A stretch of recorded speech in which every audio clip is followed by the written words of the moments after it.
Hello dear students. आप सभी का मेरे newly launched edtech startup and thrive the learning app में स्वागत है। प्रीवियस सेशन में हमने रेजिस्टेंस के बारे में डिस्कशन किया था। आज हम लोग बेसिक इलेक्ट्रिकल एलिमेंट्स को कंटिन्यू करने जा रहे हैं। आज हम लोग सबसे पहले variation of resistance with temperature देखेंगे, उसके बाद इंडक्टेंस के बारे में डिस्कस करेंगे। तो सेशन को स्टार्ट करने से पहले एक छोटा सा इंट्रोडक्शन मेरे बारे में। मैं Mayank Kumar, I have the teaching experience of 4 years। मैं 1 साल इंडस्ट्री में वर्क कर चुका हूँ। In which industry? Public sector undertaking company EESL, energy efficiency services limited. I have done masters in electrical engineering from NIT Patna. मैं गेट 8 बार qualify किया हूँ और मैंने PSU का एग्जाम भी क्लियर किया है। कौन सा PSU? EESL, जहां मैंने 1 साल जॉब करा। मैं 10,000 से अधिक स्टूडेंट्स को मेंटर कर चुका हूं। My areas of expertise are, मैं network theory, power electronics, power systems, electrical machines और कंट्रोल सिस्टम्स डील करता हूं। तो चलिए अब सेशन को स्टार्ट करते हैं। Temperature variation of resistance. अभी हमने सिर्फ रेजिस्टेंस का फॉर्मूला जो डिस्कस किया था वो एक पार्टिकुलर टेम्परेचर के लिए था। अब क्या होता है कि मान लीजिए कि ये रूम टेम्परेचर आपका 30 डिग्री सेल्सियस पर कोई मटेरियल रखा गया है। अब क्या करते हैं कि आप उस मटेरियल को किसी दूसरे जगह ले जाते हैं जहां पर उसका टेम्परेचर बढ़कर 70-80 डिग्री सेल्सियस हो जाता है या फिर कहीं टेम्परेचर घट जाता है। अब हमें ये स्टडी करना बहुत जरूरी होता है कि टेम्परेचर चेंज होने से मटेरियल पर क्या फर्क पड़ेगा। तो देखिए, with the change in temperature, जब टेम्परेचर चेंज होता है, the resistivity of the material changes. यानी जो रेजिस्टिविटी रो हमने कल डिस्कस किया था, तो वो रेजिस्टिविटी क्या होता है मटेरियल का, चेंज होगा। और जब रेजिस्टिविटी चेंज होगा तो हम जानते हैं resistance equal to rho into L by A. So and hence the value of resistance changes. तो टेम्परेचर अगर आप बढ़ाए तो रेजिस्टिविटी और रेजिस्टेंस दोनों चेंज होगा। अब हम लोग इसका रिलेशन डिस्कस करते हैं।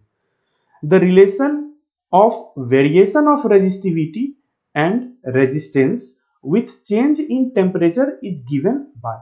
अब हम लोग देखते हैं कि क्या रिलेशन है, कैसे टेम्परेचर के साथ रेजिस्टिविटी और रेजिस्टेंस दोनों वेरी करता है। तो देखिए, रेजिस्टिविटी के लिए एक बहुत ही ब्यूटीफुल एक्सप्रेशन आपके सामने है। Rho equal to rho naught into 1 plus alpha delta T. अब ये सारे टर्म्स क्या क्या हैं, अभी हम लोग उसको वन बाय वन डिस्कस करेंगे। उससे पहले देखते हैं कि जब रेजिस्टिविटी के साथ रेजिस्टिविटी टेम्परेचर के साथ चेंज कर रहा है, ठीक उसी तरह से रेजिस्टेंस भी टेम्परेचर के साथ चेंज करेगा। So R equal to R naught into 1 plus alpha delta T.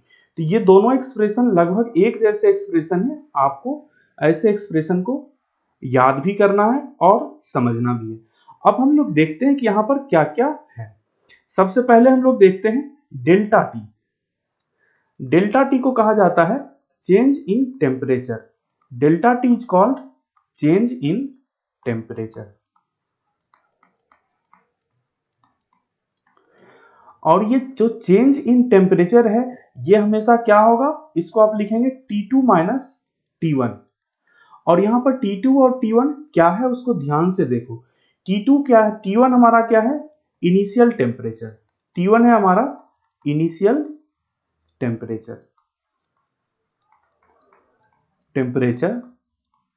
और T2 है हमारा final temperature. T2 is our final temperature. अब यहां पर ध्यान देने वाली बात क्या है, ध्यान देने वाली बात है कि T2 is greater than T1। T2 is greater than T1, ये कंडीशन यहां पर सेटिस्फाई होना चाहिए। T2 is greater than T1 always, ये कंडीशन सेटिस्फाई कराना बहुत जरूरी है। इसका मतलब क्या हुआ, ये फॉर्मूला आप तभी अप्लाई करेंगे जब आपको लिखा हुआ है कि पहले टेम्परेचर 30 डिग्री सेल्सियस है, अब टेम्परेचर बढ़ा दिया जा रहा है, तो आप ये फॉर्मूला अप्लाई करेंगे। अगर टेम्परेचर कम हो, अगर इनिशियल टेम्परेचर अधिक हो, फाइनल टेम्परेचर कम हो, तो उसके लिए भी मैं इसमें बस छोटा सा चेंज बताऊंगा और फिर आप उस फॉर्मूला को अप्लाई कर सकते हैं। तो डेल्टा टी है चेंज इन टेम्परेचर। इसके बाद दूसरा टर्म है अल्फा। देखिए अल्फा क्या है, अल्फा को कहा जाता है temperature coefficient of resistance. Alpha is called temperature coefficient of resistance. Alpha temperature coefficient of resistance है। अब अल्फा के यूनिट को आप लोग बतलाओगे कि इसका यूनिट क्या होना चाहिए। देखिए यहां पर आर है, इसकी यूनिट ओम है, आर नोट की यूनिट ओम है, तो बाकी इसका यूनिट क्या होना चाहिए, कांस्टेंट होना चाहिए, 1 का यूनिट कांस्टेंट। अब बचा alpha into delta T. Delta T की यूनिट क्या होगी, डेल्टा टी या तो केल्विन में रहेगा, डिग्री सेंटीग्रेड रहेगा, फ़ारेनहाइट रहेगा। जनरली आपको डिग्री सेंटीग्रेड में दिया जाता है, तो डेल्टा टी है हमारा डिग्री सेंटीग्रेड, डेल्टा टी का यूनिट है डिग्री सेंटीग्रेड। तो अब अल्फा की यूनिट क्या होनी चाहिए, अल्फा की यूनिट होगी पर डिग्री सेंटीग्रेड, क्योंकि टोटल यूनिट क्या होना चाहिए, कांस्टेंट। तो इसका यूनिट क्या है, इसका यूनिट है पर डिग्री सेंटीग्रेड, पर डिग्री सेंटीग्रेड। ध्यान रहे अगर टेम्परेचर केल्विन में दिया हुआ है टेम्परेचर का वेरिएशन और अल्फा डिग्री सेंटीग्रेड में दिया है पर डिग्री सेंटीग्रेड में, आप क्या करोगे, केल्विन के टेम्परेचर को पहले डिग्री सेल्सियस में चेंज करोगे। क्लियर। तो ये रहा alpha temperature coefficient of resistance. अब देखिए यहां पर आर नोट क्या है, आर नोट लिखें या रो नोट लिखें, मैं डायरेक्ट आर नोट लिख रहा हूं क्योंकि आप समझ सकते हैं कि रेजिस्टिविटी को rho into L by A से जब हम मल्टीप्लाई करते हैं then you are getting resistance. तो आर नोट क्या है, resistance, resistance at temperature T1, resistance at temperature T1 यानी कि इनिशियल टेम्परेचर पर रेजिस्टेंस की वैल्यू है। आर क्या है, आर है resistance at final temperature T2, R है resistance at temperature, resistance at temperature T2। Clear, बात समझ में आ गई। ये चारों चीजों आपको ध्यान में रखना है, delta T, alpha, R nought, R. Clear. तो अब हम लोग यहां से देख सकते हैं कि टेम्परेचर का वेरिएशन होता है। अब आप कहोगे कि सर अगर हमारे पास कंडक्टर है तो कंडक्टर का अगर हम बढ़ाएंगे टेम्परेचर, तो कंडक्टर का टेम्परेचर बढ़ाएंगे तो उसका रेजिस्टेंस क्या होना चाहिए, क्या रेजिस्टेंस बढ़ना चाहिए या रेजिस्टेंस घटना चाहिए। देखिए ये डिपेंड करता है वैल्यू ऑफ अल्फा पर, क्योंकि आप देख चुके हो डेल्टा टी क्या है, डेल्टा टी पॉजिटिव है। क्लियर। अब अल्फा अगर हमारा पॉजिटिव है, अगर हमारा अल्फा भी पॉजिटिव आता है, डेल्टा टी पॉजिटिव है, तो अल्फा इंटू डेल्टा टी क्या हो जाएगा, alpha into delta T positive हो जाएगा। और जब alpha into delta T positive हो जाएगा तो 1 plus alpha into delta T क्या होगा, 1 प्लस अल्फा डेल्टा टी, ये भी क्या होगा, ये पॉजिटिव होगा। और ये पॉजिटिव होने का मतलब क्या है, 1 प्लस अल्फा डेल्टा टी मतलब ये ग्रेटर देन 1 होगा। ग्रेटर देन 1 होने का मतलब क्या है, आर नोट को आप 1 से अधिक क्वांटिटी से मल्टीप्लाई कर रहे हो तो वो क्या होगा, वो आर नोट से वैल्यू अधिक हो जाएगी। और आप नोट कर लीजिए जो कंडक्टर्स आपके पास हैं, कंडक्टर का क्या होता है, कंडक्टर का टेम्परेचर कोफिशिएंट हमेशा पॉजिटिव होता है। For conductor alpha is positive, for conductor alpha is positive. Clear. यानी किसी कंडक्टर में आप टेम्परेचर को बढ़ाएंगे तो उसकी रेजिस्टिविटी बढ़ेगी, उसका रेजिस्टेंस बढ़ेगा। ये एक्सपेरिमेंटल रिजल्ट है। I hope it is clear to you.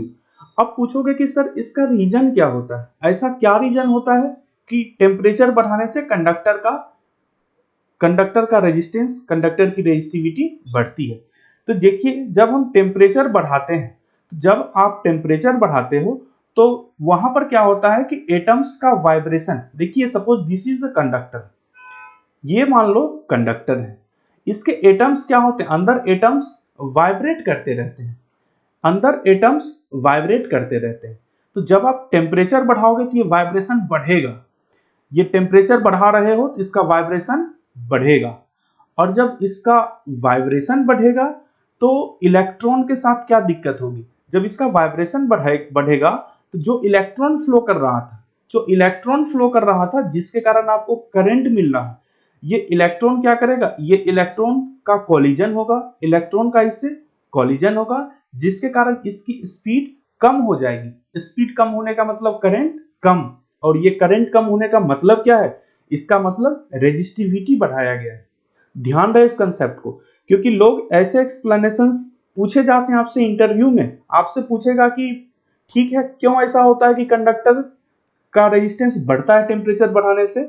आप सिर्फ ये रीजन दोगे डेरिवेशन वाला, इससे काम नहीं चलने वाला। आपको ये रीजन देना है, आपको बताना है कि कॉलिजन हो रहा है, कॉलिजन इंक्रीज कर जा रहा है एटम्स का, और जब कॉलिजन इंक्रीज, वाइब्रेशन इंक्रीज कर रहा है, इलेक्ट्रॉन का कॉलिजन बढ़ेगा, इलेक्ट्रॉन का कॉलिजन बढ़ेगा यानी उसकी रुकावट बढ़ रही है, और जब उसकी रुकावट बढ़ रही है तो resistivity of the material will increase, resistance of the object will increase. बात समझ में आ गई। फिर कहोगे सर सेमीकंडक्टर में क्या होता है, तो भाई सेमीकंडक्टर में जब आप बढ़ाएंगे टेम्परेचर तो रेजिस्टेंस घटता है, यानी उसका temperature coefficient of resistance negative है, उसका temperature coefficient of resistance negative है। अगर आप बात करें Hg मरकरी की, 1 मिनट के लिए आप बात कर लो Hg मरकरी की।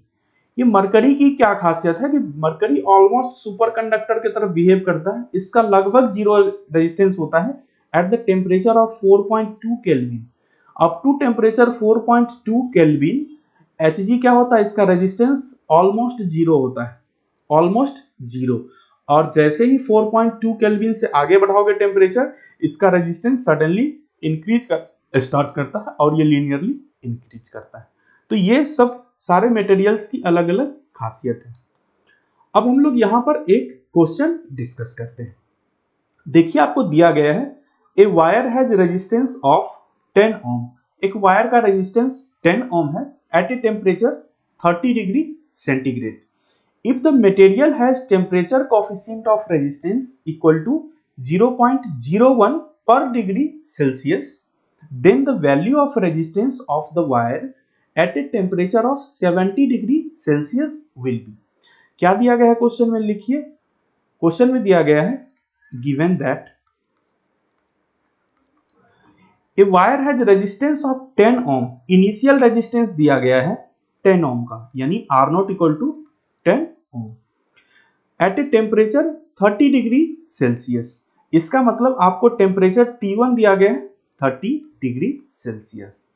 अब बोला जा रहा है if the material has temperature coefficient of resistance equal to, material का टेम्परेचर कोफिशिएंट ऑफ रेजिस्टेंस दिया गया है 0.01 per degree centigrade, then the value of resistance of the wire at a temperature of 70 degree Celsius will be, यानी T2 temperature दिया गया है 70 degree Celsius.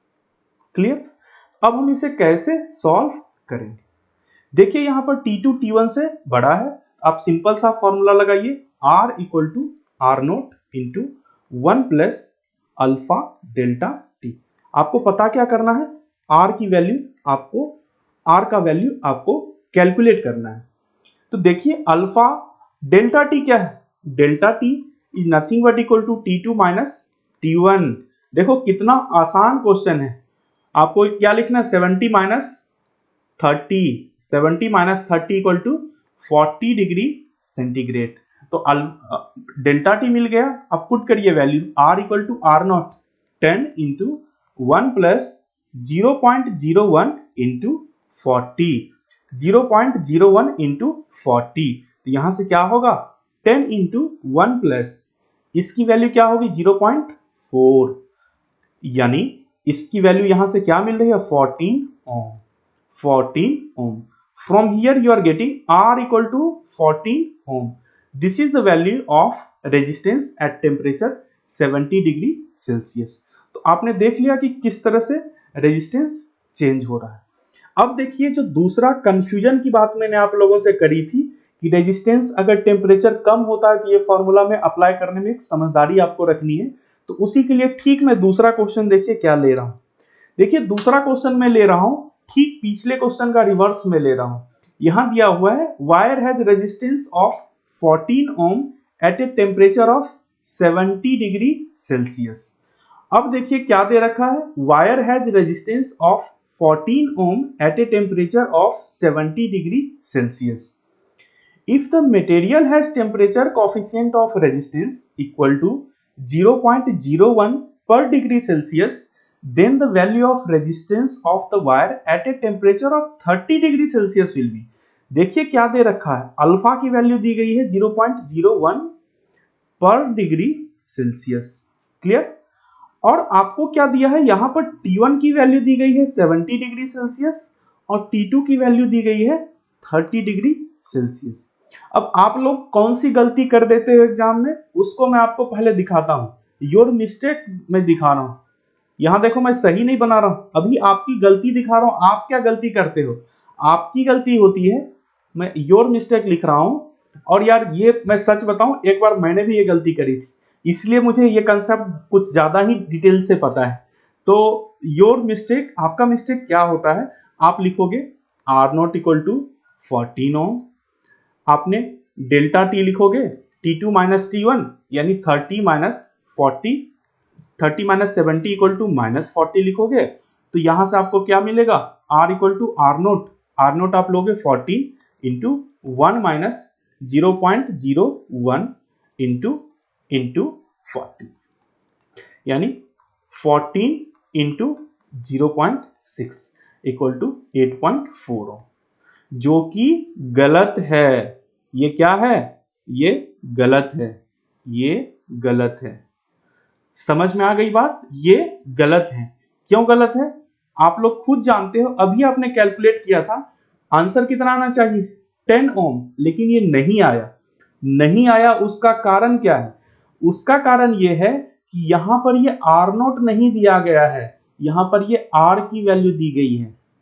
अब देखिए यहां पर चूंकि हायर टेम्परेचर पर जो वैल्यू है वो वैल्यू आर की दी गई है, तो यहां पर क्या दिया गया है एक्चुअल में अगर आप देखें तो एक्चुअल में आपको दिया गया है आर की वैल्यू दी गई है, R is given 14 ohm. You have to find R naught. Clear, you have to find R naught. छोटा टेम्परेचर आर नोट, बड़ा टेम्परेचर आर। बात समझ में आ गई। अब लगाओ फटाफट, यहां पर क्या लिखोगे, R equal to R naught यानी 14 equal to R naught into 1 plus alpha delta T यानी 0.01 इंटू डेल्टा टी की वैल्यू। यहां देखो अब इस टेम्परेचर को क्या लेना है T2, ये टेम्परेचर लेना है T1, तो डेल्टा टी क्या होगा, डेल्टा टी को हमेशा पॉजिटिव लो, तो डेल्टा टी क्या होगा 40। यहां से आपको क्या मिलेगा 14 equal to R naught into 1.4। तो फ्रॉम हियर क्या आप लिखोगे, from here you can write R naught equal to 10 ohm. अब आया आपको final answer R naught equal to 10 ohm. तो आपको मैंने बतला दिया कि गलती कहां पर करते हो। और देखो चूंकि आप नए स्टूडेंट से बेसिक इलेक्ट्रिकल इंजीनियरिंग पढ़ रहे हैं, तो यहां से अगर किस तरह की गलतियां होने की संभावना रहती हैं, अगर उस गलतियों को पहले हम बतला दें तो फिर आपसे ये गलती नहीं होगी। और मैंने ये क्यों बतलाया, क्योंकि मुझसे एक बार गलती हो चुकी है, शायद मैं बीटेक में ही था उस समय, मैंने एक क्वेश्चन इसी तरह से गलत बनाया था। क्लियर, तो ये 10 ओम इसका आंसर होगा। क्लियर। अब नेक्स्ट देखते हैं इंडक्टेंस के बारे में। अब हम लोग पढ़ते हैं इंडक्टेंस के बारे में। ये रेजिस्टेंस पार्ट इज ओवर। अब दूसरा देखते हैं इंडक्टेंस। What is inductance. तो देखिए इंडक्टेंस क्या है। इंडक्टेंस के बारे में कहा जा रहा है कि it is the property of electric material. Inductance क्या है, इलेक्ट्रिक मटेरियल की एक प्रॉपर्टी है। क्या करता है, that opposes change in current. Highlight this point, that opposes change in current. भाई रेजिस्टेंस और इंडक्टेंस में कोई डिफरेंस पूछेगा, छोटा सा डिफरेंस क्या बताओगे, रेजिस्टेंस अपोजेज करंट, मैं यहां लिख दे रहा हूं जिसके कारण आपको याद रहे, resistance opposes current. Resistance opposes current और इंडक्टेंस क्या अपोज करता है, change in current. Change in current का मतलब क्या हुआ, अब इसका मतलब समझो पहले, उसके बाद कुछ करना। चेंज इन करंट का मतलब हुआ कि मान लो किसी इंडक्टर में करंट 2 एम्पियर का फ्लो कर रहा है। क्लियर? तो अगर सडनली अगर सर्किट में करंट चेंज होकर 3 एम्पियर होना चाह रहा है, उस करंट के चेंज को कौन अपोज करेगा? इंडक्टर अपोज करेगा। इंडक्टर कहेगा मैं आप इस करंट को बदलने नहीं दूंगा सर्किट में। फिर आप कहोगे यार इंडक्टर अजीब आदमी है, ये करंट को ही नहीं बदलने देगा, ऐसा ये क्या करता है? तो क्यों नहीं करंट को बदलने देता है, ये मैं नेक्स्ट स्लाइड में डिस्कस करूंगा। Why inductor does not allow change in current. फिर ये क्या होता है कि ये सडन चेंज इन करंट तो अलाउ नहीं करता है, लेकिन चूंकि ये अपोज कर रहा है, अपोज करने का मतलब क्या होता है? अगर आप किसी को अपोज कर रहे हो, इसका मतलब ये नहीं है कि वो बढ़ नहीं सकता है। आप इंडिया में पॉलिटिकल पार्टीज का देखो, जो गवर्नमेंट में पार्टी है उसको अपोजिशन पार्टी क्या करती है? अपोज करते रहती है। लेकिन कितना भी अपोज करे, पार्टी को ग्रो होने से कोई नहीं रोक पाता है जो पार्टी गवर्नमेंट में है। तो 2 एम्पियर करंट है, इसका मन है 3 एम्पियर करंट बनना है, सर्किट का 3 एम्पियर करंट बनेगा। लेकिन ये इंडक्टर के कारण क्या होगा? इंडक्टर के कारण 2 एम्पियर से 3 एम्पियर आने में थोड़ा समय लगेगा। अगर आप किसी चीज को अपोज कर रहे हो, फिर उसका ग्रोथ तो होगा लेकिन उसमें समय लगेगा।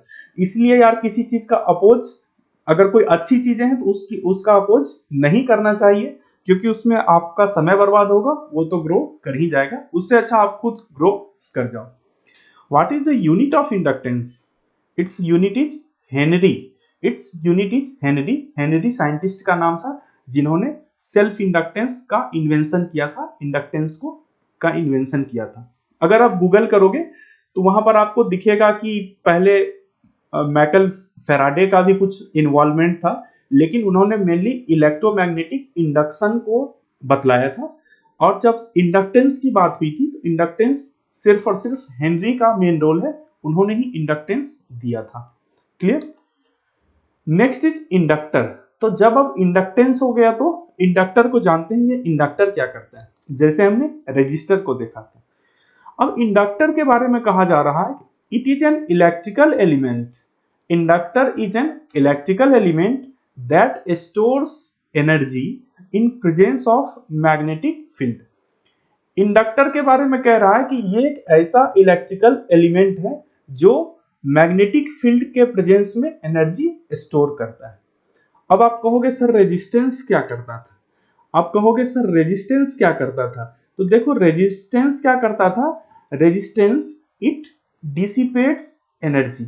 इट डिसिपेट्स एनर्जी, यानी ये एनर्जी खर्च करता है खाली। ठीक है, ये स्टोर नहीं करने की बात है, ये स्टोर करना नहीं जानता है। ये समझ लो कि आपके घर का वैसा बच्चा है जिसको पैसे मिले और पैसे लेकर तुरंत दुकान चला जाएगा टॉफी खरीदने के लिए, ये रहा रेजिस्टेंस। लेकिन इंडक्टर कैसा बच्चा है? ये स्टोर करता है। क्या स्टोर करता है? Energy in presence of magnetic field. Magnetic field कैसे प्रेजेंट होगा? मैंने आपको बताया था कि उसके लिए करंट अप्लाई करोगे, करंट रहेगा तो मैग्नेटिक फील्ड आएगा और फिर इंडक्टर स्टोर एनर्जी स्टोर करेगा। और स्टोर करके क्या करता है? फिर आपको कहीं जरूरत होगी तो ये रिलीज कर देगा। ऐसा नहीं कि हमेशा के लिए ये एनर्जी रखा रहे, ये एनर्जी को रिलीज कर देता है। इसलिए नेट एनर्जी कंजम्पशन इसमें 0 होता है। इंडक्टर में नेट एनर्जी कंजम्पशन क्या होता है? 0 होता है। Next, the stored energy by the inductor is called magnetic energy. देखो भाई, चूंकि ये मैग्नेटिक फील्ड के प्रेजेंस में एनर्जी स्टोर कर रहा है, ये कौन सा एनर्जी स्टोर करेगा? मैग्नेटिक एनर्जी स्टोर करेगा। Next, it is the kinetic form. ध्यान से देखिए, it is the kinetic form of energy. ये जो इंडक्टर ने मैग्नेटिक एनर्जी स्टोर किया, ये किस फॉर्म का एनर्जी है? काइनेटिक फॉर्म का। काइनेटिक का मतलब आप क्या समझते हो? काइनेटिक का मतलब मूवमेंट। काइनेटिक का मतलब मूवमेंट। काइनेटिक एनर्जी 1/2 mv² आपने देखा था ना। v क्या था? v वेलोसिटी था। तो यहां पर क्या होता है? It is kinetic form of energy because it has been stored because of motion of charged particle. Motion of charge particle मतलब क्या है? मतलब करंट। ये करंट के कारण एनर्जी स्टोर हुआ इंडक्टर में, इसलिए इस एनर्जी को क्या कहेंगे? It is kinetic form of energy. और आगे चल के मैं आपको फॉर्मूला इसका लिखूंगा, अभी आप देख लीजिए, आगे मैं डिराइव करूंगा फॉर्मूला। ये फॉर्मूला होता है 1/2 Li², 1/2 Li². This is the formula of magnetic energy stored by inductor. Clear? और ये किस में रहता है? काइनेटिक फॉर्म, जैसे कि काइनेटिक एनर्जी 1/2mv² रहता है. This is about inductance and inductor. अब हम लोग देखते हैं कि इंडक्टर का क्या प्रिंसिपल है, इस पर किस तरह से मैग्नेटिक फील्ड क्रिएट होता है, किस तरह से ये करंट को अपोज करता है. क्योंकि आप अगर इलेक्ट्रिकल इंजीनियरिंग के स्टूडेंट हैं, इलेक्ट्रॉनिक्स इंजीनियरिंग के स्टूडेंट हैं, इंस्ट्रूमेंटेशन इंजीनियरिंग के स्टूडेंट हैं, तो आप ध्यान रखना कि ये क्वेश्चन आपको जान नहीं छोड़ने वाला है कि आपसे पूछा जाएगा why inductor opposes change in current. Inductor change in current को क्यों अपोज करता है, और आपको जवाब देना होगा. इवन दूसरे ब्रांचेस के भी जो स्टूडेंट हैं, ध्यान रहे अगर आप लेबोरेटरीज होता है तो लेबोरेटरीज में ये क्वेश्चन आपको लैब वाइवा में जरूर पूछे जाएंगे, बेसिक इलेक्ट्रिकल में, कि इंडक्टर के बारे में बताओ. जब मैं इंजीनियरिंग कॉलेज में था, चूंकि आप जानते हो कि मैं 3 साल गवर्नमेंट इंजीनियरिंग कॉलेज में पढ़ाया हूँ असिस्टेंट प्रोफेसर के पोस्ट पर, तो मैं ये क्वेश्चन जरूर पूछता था स्टूडेंट से, क्योंकि अगर कॉलेज में फैकल्टी नहीं पूछेंगे तो आगे चलकर कंपनी वाले आपसे ये क्वेश्चन पूछेंगे. तो ये क्वेश्चन का आंसर बहुत जरूरी होता है जानना. ये देखिए इंडक्टर किस तरह से बना होता है. ये इंडक्टर सिर्फ और सिर्फ वायर लीजिए और उसको कॉइल की तरह वुंड कर दीजिए, आपको इंडक्टर बन गया. इस इंडक्टेंस को L से रिप्रेजेंट किया जाता है. अब हम क्या करते हैं कि एक सप्लाई कनेक्ट कर रहे हैं. I am connecting a supply. लो भाई, एक सप्लाई कनेक्ट कर दिया हमने, V वोल्ट का सप्लाई कनेक्ट किया. जब हम सप्लाई कनेक्ट करेंगे, ये सप्लाई का काम क्या है? एक करंट इंजेक्ट करना. सप्लाई का काम क्या है? एक करंट इंजेक्ट करना. अब इंडक्टर के साथ क्या होता है? मान लो कि ये बिल्कुल नया ताजा इंडक्टर है, ये आपने कहीं बना और उस इंडक्टर को उठा लिया. ये नया इंडक्टर आपके पास है, इसको पहले करंट वोल्टेज इनसे वेट नहीं हुई थी. अब इसको आपने सप्लाई कनेक्ट किया, करंट इंजेक्ट करना चाहेगा, लेकिन इंडक्टर क्या करेगा? मान लीजिए कि 6 PM पर आपने कनेक्ट किया, मान लो टाइम है 6 PM. हालांकि यार 6 PM तो पढ़ने लिखने का समय होता नहीं है. मैंने मान लिया कि आप 6 बजे शाम में एक्सपेरिमेंट कर रहे हैं लेबोरेटरी में, एक आइडियल इंडक्टर लिया और आप एक्सपेरिमेंट स्टार्ट किए. जैसे आप इस इंडक्टर को सप्लाई से कनेक्ट करोगे, आप क्या देखोगे कि at 6 PM, exactly at 6 PM इसके थ्रू करंट क्या रहेगा? 0. ये सप्लाई करंट इंजेक्ट करना चाहता है, लेकिन ये इंडक्टर करंट नहीं लेगा, ये करंट रिजेक्ट करेगा. उसका कारण क्या है? अब उसका कारण मैं बताता हूं. मान लो कि 6 PM पर आपने किया था, अब 6:02 PM हो गया, 2 सेकेंड समय बढ़ गया. आप क्या देखोगे 2 सेकेंड बाद? 2 सेकेंड बाद देखोगे, मतलब धीरे धीरे करंट का ग्रोथ होता है. आप देखोगे कि यहां पर कुछ करंट आ गया, मान लो 4 एम्पियर का करंट आ गया. अब करंट को इंडक्टर करता क्या है? आप जैसे ही करंट दे रहे हो, आप देख रहे हो कॉइल में करंट फ्लो हो रहा है. Current is flowing through this coil. इस कॉइल से करंट फ्लो हो रहा है. तो जब आप करंट इंजेक्ट कर रहे हो, सपोज यहां पर आपका कॉइल बना हुआ है, कॉइल इस तरह से इस पर लपेटा रहता है फ्रेम पर. तो यहां पर जब करंट आप दे रहे हो तो कॉइल चूंकि सर्कुलर है, तो कॉइल पर मान लो इस तरह से करंट जा रहा है. तो जब कॉइल पर इस तरह से करंट जाएगा, तो आप देखेंगे कि वहां पर मैग्नेटिक फील्ड लाइंस डेवलप करना स्टार्ट हो गया. मैग्नेटिक फील्ड लाइन डेवलप करना स्टार्ट हो गया. और वो मैग्नेटिक फील्ड लाइन जो डेवलप करना स्टार्ट होता है, उसमें मैग्नेट का फील्ड इस तरह से शो होता है, यानी कि थंब आपको बता रहा है इसका नॉर्थ पोल, यानी मैग्नेट का ये नॉर्थ पोल बन जाएगा, ये साउथ पोल बन जाएगा, और कुछ इस तरह से मैग्नेटिक फील्ड लाइंस आपको मिलेगा. You will get the magnetic field lines like this. जब करंट स्टार्ट हुआ तो मैग्नेटिक फील्ड लाइंस आपको दिखेगा, और ये ढेर सारे मैग्नेटिक फील्ड लाइंस देखेंगे. लेकिन एट 6 PM क्या था status? 6 PM magnetic field lines कितना था? 0 field lines. At 6 PM 0 field lines था. तो अब क्या हो रहा है कि फील्ड लाइंस धीरे धीरे डेवलप करना स्टार्ट हो रहा है. तो मैं एक स्टेटमेंट लिख रहा हूं, ये स्टेटमेंट को ध्यान से नोट करना, यही इसका आंसर है. Development of magnetic field lines is a gradual process, development of magnetic field lines is a gradual process. ये क्या है? ग्रेजुअल प्रोसेस है। यानी ग्रेजुअल का मतलब क्या होता है? धीरे धीरे ग्रो करता है, तो ये ग्रेजुअल प्रोसेस है। तो चूंकि ये ग्रेजुअल प्रोसेस है, इसलिए एट 6 PM जब आप सप्लाई कनेक्ट कर रहे हो, उसमें मैग्नेटिक फील्ड लाइंस जीरो है। मैग्नेटिक फील्ड लाइंस जीरो होने का मतलब ये इंडक्टर कोई करंट उस समय एक्सेप्ट नहीं करेगा, इसका करंट भी जीरो रहेगा, and hence the current of the inductor at t equal to zero is zero.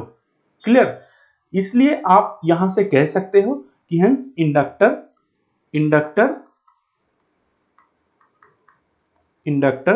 does not allow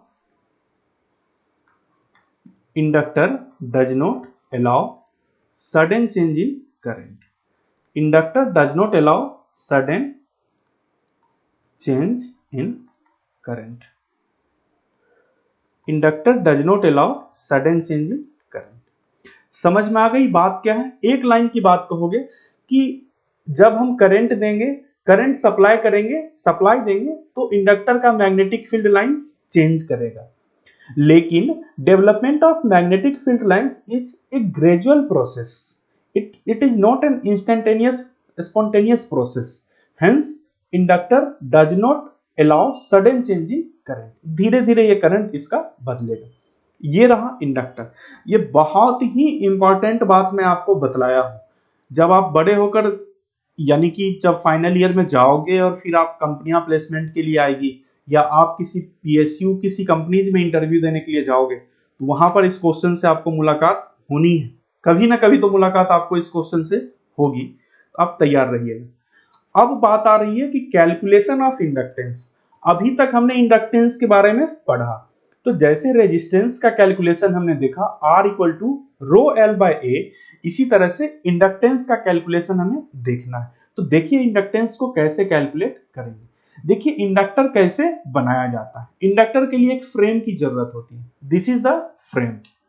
अब इस फ्रेम पर क्या करते हैं, आप वायर लोगे और वायर सिंपल सा ऐसे लगाओ, वायर ऐसे लगाओ, इस पर दूसरा वायर लगाओ, इस तरह से वायर इस तरह से लपेटते जा रहे हो। देखो अंदर की तरफ से वायर आ रहा है, फिर आप इस तरह से वायर को लपेट रहे हो।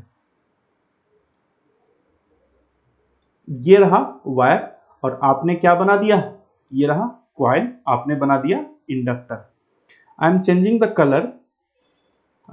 द कलर, ये रहा इंडक्टर। क्लियर? अब देखिए जो ये फ्रेम है, इस फ्रेम का एरिया ऑफ क्रॉस सेक्शन होगा, ए है इसका एरिया ऑफ क्रॉस सेक्शन, जैसा कि हमने रेजिस्टेंस पे देखा था। दूसरा, इस फ्रेम का अपना एक लेंथ है, इस फ्रेम का अपना एक लेंथ है, इस फ्रेम का अपना एक लेंथ है L, इस फ्रेम का अपना एक लेंथ है L। और चूंकि आप वायर को लपेटे जा रहे हो, वायर को बार बार इस पर आप लपेट रहे हो, उंड कर रहे हो, एक वायर एक बार पूरा लपेट रहे हो, तो ये एक टर्न हुआ। इसी तरह से क्या होगा, n नंबर ऑफ टर्न्स आपको इस वायर में मिलेंगे। तो यहां पर मैं लिख रहा हूं, n को ले रहा हूं, n is number of turns. n क्या है? n को मैं ले रहा हूं, n is number of turns. तो यहां से अगर आप इंडक्टेंस का फॉर्मूला लिखेंगे, तो inductance of the coil is given by L equal to mu n square A by L। यहां पर देखिए L equal to mu n square A by L। सबसे पहले म्यू को देखा जाए क्या है। म्यू को क्या कहते हैं? परमिएबिलिटी।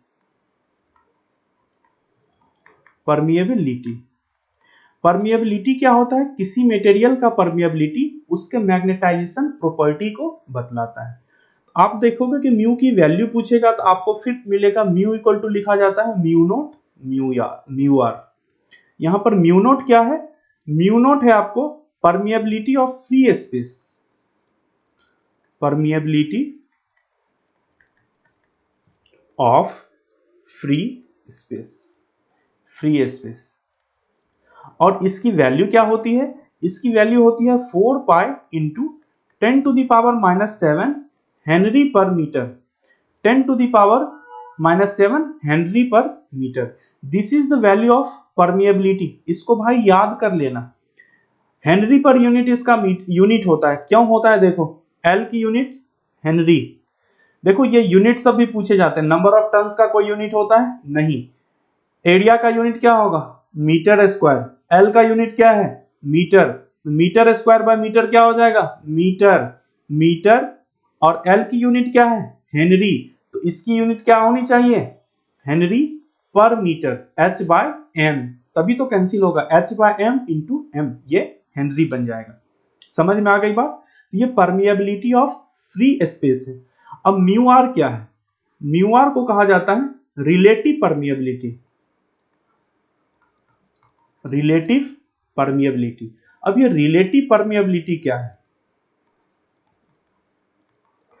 ये एक कांस्टेंट वैल्यू रहता है। मान लो कि कहीं कहा कि म्यू आर इक्वल टू 2, इसका मतलब आप क्या समझते हो कि जो मान लो कोई एक मटेरियल है, यही मटेरियल ये फ्रेम है, इसकी रिलेटिव परमिएबिलिटी की वैल्यू 2 है। इसका मतलब आप समझ जाओ कि ये मटेरियल फ्री स्पेस, यानी कि कोई भी मटेरियल आपने नहीं लगाया था, यानी एयर मान लो, तो एयर की परमिएबिलिटी के ये डबल परमिएबिलिटी है। तो हर मटेरियल का अपना अलग परमिएबिलिटी होता है। आयरन कोर यूज करेंगे अगर ये मटेरियल किसका रहेगा, अगर ये आयरन का रहेगा तो काफी अधिक परमिएबिलिटी होगी। इसी तरह से जैसा जैसा मटेरियल आप यूज करेंगे उसके परमिएबिलिटी का वैल्यू अलग अलग होता है। तो जब आप कैलकुलेट करेंगे इस वैल्यूज को आपको पुट करना होता है। अब देखिए यहां पर n नंबर ऑफ टर्न्स है, ये आप जान रहे हैं। लोग मात्र दो चीजों में कंफ्यूज करते हैं, A और L। रेजिस्टेंस में आपने क्या देखा था कि चूंकि रेजिस्टेंस एक मटेरियल ही था, इसका रेजिस्टेंस आपको कैलकुलेट करना था। लेकिन यहां पर क्या हो रहा है कि ये एक फ्रेम है और इसके फ्रेम के ऊपर वायर को उंड किया गया है। तो वायर का अपना क्या एरिया है, क्या थिकनेस है, उससे मतलब नहीं है। सिर्फ और सिर्फ किससे मतलब है? वायर के नंबर ऑफ टर्न से। वायर के नंबर ऑफ टर्न से मतलब है। बाकी एरिया और लेंथ किसका यहां पर देखा जाता है? एरिया और लेंथ दोनों फ्रेम का देखा जाता है। यानी ए क्या है? ए को लिख दे रहा हूं cross sectional area of frame लिख रहे हैं, या कोई आदमी आपको बोलेगा कॉइल ऑफ कॉइल। यानी वायर का एरिया से मतलब नहीं है। कोई कहेगा कि वायर का डायमीटर को डबल कर दिए, अब बताइए कि इंडक्टेंस क्या होगा? आप बताओगे इंडक्टेंस में कोई चेंज नहीं आएगा। बात समझ में आ गई? एल क्या है? एल है length of frame. Length of frame, length of frame, और इसे क्या कह सकते हैं? या फिर लेंथ ऑफ कॉइल। ये है एल। तो अब हम लोग यहां से क्वेश्चन को डिस्कस करेंगे। दिया गया है inductance of an iron core inductor is 2 Henry. अब यार आयरन कोर, एयर कोर, ये टर्म्स आपको सुनने को मिलेगा। आपको सुनने को मिलेगा आयरन कोर, एयर कोर। आपको कोई कहेगा आयरन कोर है, दूसरा कोई कहेगा air core inductor. Air core inductor, इसका मतलब क्या होता है? इसका मतलब होता है कि अगर ये मटेरियल जिस पर आपने इंडक्टर कॉइल लपेटा है, ये अगर आयरन का बना हुआ है तो ये हुआ आयरन कोर इंडक्टर। इसी मटेरियल को इसका कोर कहा जाता है। This is called core of inductor. समझ में आ गई बात? और एयर कोर इंडक्टर का मतलब क्या हुआ? आपने एक फ्रेम पर लपेटा सिर्फ कॉइल्स को, और फिर वो फ्रेम को आपने बाहर निकाल दिया। अब क्या है? उसके बीच में सिर्फ एयर है। जैसे स्प्रिंग रहता है, स्प्रिंग रहता है, वैसे ही एयर है। वो हो गया एयर कोर इंडक्टर, दूसरा हो गया आयरन कोर इंडक्टर। क्लियर? आपको दिया गया है कि inductance of an iron core inductor is 2 henry दिया गया है। आपको लिखोगे given that L is equal to 2 henry. ठीक है। अब बोला जा रहा है कि if length of wire is doubled. अब देखो क्या डबल किया गया है, आप इस फॉर्मूला को ध्यान से देखो। इसमें L क्या था? Length of frame. तो लेंथ ऑफ फ्रेम के बारे में कुछ नहीं कहा जा रहा है। कहा जा रहा है कि length of wire is double, then the value of new inductance will be. Length of wire is double. मैं इसको फिर से लिख रहा हूं इस पॉइंट को, ये बहुत ही ज्यादा इंपॉर्टेंट प्रॉब्लम है। Length of wire is doubled, देखो आप लोग जहां जहां कंफ्यूज करोगे ना वैसे क्वेश्चंस को तो मैं जरूर बताऊंगा, और ये सारे ब्रांचेज के लिए है, सबका कंफ्यूजन दूर होना चाहिए। यार कोई ब्रांच वाले मान लो कोई दूसरे ब्रांच के, if you are student of mechanical engineering, computer science engineering, आप लोग भी फिजिक्स पढ़ कर आए हो, डिप्लोमा वाले 9th-10th में पढ़े होगे, और बीटेक वाले 11th-12th में भी फिजिक्स पढ़े हो, तो वहां पर आप कहीं न कहीं इन सारे टर्म्स को एक दो बार तो सुना ही होगा। तो मैं कोई नई चीज तो डिस्कस नहीं कर रहा हूं, तो क्यों ना अगर आप इलेक्ट्रिकल के सब्जेक्ट को पढ़ रहे हो तो थोड़ा अच्छे से पढ़ो, क्योंकि अभी आप जो पढ़ाई कर रहे हो ना, आपको लग रहा होगा कि मात्र सेमेस्टर के लिए, आगे आपको ढेर सारे एग्जाम देने पड़ेंगे जहां पर कि बेसिक इलेक्ट्रिकल से भी क्वेश्चन आपको पूछेगा, आपको किसी ब्रांच से। तो देखो length of wire is doubled, तो जब आप वायर के लेंथ को डबल कर रहे हैं आपको पूछा जा रहा है इंडक्टेंस में क्या चेंज होगा। आप क्या जानते हैं, L equal to mu N square A by L. Clear. अब देखिए एरिया तो कुछ कहा नहीं गया है, इस एल के बारे में भी कुछ नहीं कहा गया है, क्योंकि ये दोनों क्या है, फ्रेम का है, फ्रेम के बारे में आपको बताया ही नहीं गया, ये दोनों कांस्टेंट है। म्यू क्या होता है, म्यू भी कांस्टेंट है। अब नंबर ऑफ टर्न्स की बात आती है, देखो यार ये फ्रेम है, मान लो ये फ्रेम है, अब जो क्वाइल से आपने लपेटा था, इस क्वाइल से आपने लपेटा था, मान लो कि इसमें 3 टर्न हुए थे, मान लो इसमें 3 टर्न हुए, 1 2 3, 3 टर्न्स हुए थे। अब अगर इस वायर की लंबाई को डबल कर दी जाए, अगर आप यार फ्रेम को वही रहने दो, अगर वायर की लंबाई को किसी तरह से आपने डबल कर दिया तो क्या हो जाएगा, फिर नंबर ऑफ टर्न्स डबल हो जाएंगे, फिर नंबर ऑफ टर्न्स डबल हो जाएंगे, नंबर ऑफ टर्न्स डबल हो जाएंगे। कितना हुआ, 1 2 3 4 5, एक 6 होगा, नंबर ऑफ टर्न्स 6 हो जाएंगे। क्लियर। तो अब हो जाएगा नंबर ऑफ टर्न्स 6, यानी कि length of wire is doubled, तो आप लिख सकते हैं number of turns N2 become 2N और 2N1, number of turns double हो गया। तो जब नंबर ऑफ टर्न्स डबल हो गया तो आप क्या लिखोगे, L is proportional to N square. Clear. इसका मतलब L2 will become L1 into 2 times 2 का स्क्वायर इंटू 4L1, तो 4L1 का मतलब क्या हुआ, 4 इंटू L1 की वैल्यू क्या दी गई थी, 2 हेनरी, 4 इंटू 2 हेनरी, यानी यहां से वैल्यू आपको मिला 8 हेनरी, यहां से आपको वैल्यू मिला 8 Henry. This is the value of new inductance, 8 Henry. Clear. ये मिला आपको 8 हेनरी। बात आ गई समझ में। अब दूसरा क्वेश्चन देखो, a coil is wound on a cylindrical surface. अब कहा जा रहा है कि क्वाइल किस पर वुंड है, एक सिलिंड्रिकल सरफेस पर, यानी जो सिलिंड्रिकल सरफेस हम पहले देख रहे थे उसी पर क्वाइल को वुंड किया गया, लपेटा गया है। Having cross sectional area of 4 centimetre square. अब हम लोग यहीं से देखते हैं क्वेश्चन में क्या क्या दिया गया है, लिखे हम लोग, given that cross sectional area यानी ए दिया गया है 4 centimetre square and length of 3 centimetre, length of 3 centimetre, किसका लेंथ, सिलिंड्रिकल सरफेस का लेंथ, सिलिंड्रिकल सरफेस का लेंथ दिया गया है 3 centimetre. If the coil has 150 number of turns, N दिया गया है 150, a coil has 150 number of turns, the value of inductance of coil will be, you have to calculate the value of L। तो कैसे calculate करोगे, L equal to mu N square A by L. Clear. अब देखो यहां पर सारे values put करने हैं, लेकिन एक ध्यान रखना है कि म्यू की वैल्यू, म्यू के बारे में आपको कुछ बताया नहीं गया है, एक लिखा गया सिलिंड्रिकल सरफेस पर वायर को वुंड किया गया है, सिलिंड्रिकल सरफेस का cross sectional area this that दिया गया है, लेकिन इसके परमिएबिलिटी की बात नहीं की गई है। तो जब अगर परमिएबिलिटी की बात ही नहीं की गई है तो हम मान लेंगे कि ये permeability of free space. Clear. तो permeability of free space mu naught मान लेंगे, इसकी वैल्यू क्या होती है, 4 pi into 10 to the power -7 henry per metre. This is the value of permeability into N square, मतलब 150 स्क्वायर इंटू एरिया, एरिया क्या है 4 सेंटीमीटर स्क्वायर। जो यूनिट दिया गया उस यूनिट में लिखना सीखो, नहीं तो न्यूमेरिकल क्वेश्चंस में आप लोग गलती करके आते हो, ठीक है। डिवाइडेड बाय 3 सेंटीमीटर एल दिया गया है। देखो 1 सेंटीमीटर स्क्वायर सेंटीमीटर कैंसिल हुआ, ये बचा 4 सेंटीमीटर। ये क्या है हेनरी पर मीटर, तो यानी आपका क्या काम है, इस सेंटीमीटर को मीटर में कन्वर्ट करोगे। आप लिखोगे 4 pi into 10 to the power -7 into 150 square into 4 divided by 3 into centimetre मतलब 10 टू द पावर -2, इतनी हेनरी होगी।